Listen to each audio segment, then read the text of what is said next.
Okay, mom and dad, I'm going to show you how to do the unravel. All right. You have the PDF for the unravel. The first thing you're going to have your student do is take out this passage and write UNRAVVVEL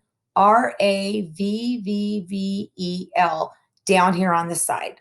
Now, the U stands for underline the title. So the first thing you're going to have them do is underline the title. That gives us a lot of information. Clearly, this isn't about elephants in the jungle. It's about 3D movies, right? So when we're done with that, we cross out the U. The N says to number the paragraphs. So then we're going to go number 1, number 2. When we're done with that, we're going to cross out the N.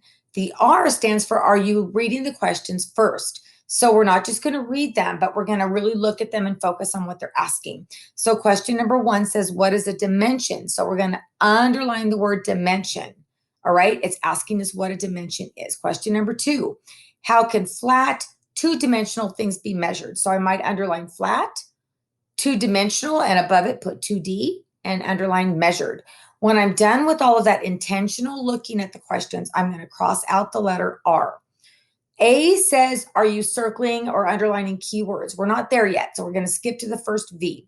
V says venture through the text straight through without stopping. So that's what you're going to do. You're going to read with your students or have them read straight through, no stopping. When they're done, they cross out the first V. The second V is you venture through the text and you stop and jot after each paragraph the main bullets of that paragraph. So you would say, you may have heard of 3D movies. You may have seen one. The D in 3D stands for that's important. So this is where that A comes in. I am circling or underlining the letter D, and I'm underlining the word dimensional or circling. This is important information. It also answers one of my questions. We're not getting to that yet, but that's what you do as you go through every little sentence. You have them focus on the sentence and what is it asking you, or what information is it telling you, and highlight, circle, whatever, the key parts.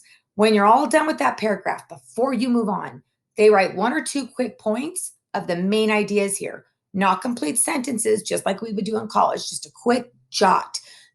And when you're done with that, you cross out the second V.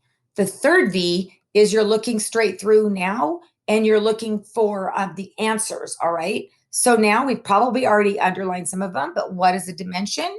We're going to go over here. If we haven't already underlined it, it is text evidence. You need to underline it. And then they can copy it in complete sentences straight from the text. All right.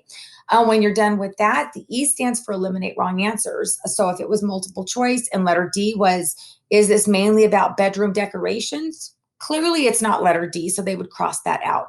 And L is check back and look. Make sure you did a good job. Parents, that will really help your students if you do that regularly, to really have those discussions with them and have them look for text evidence and have them understand what they're reading before they move on.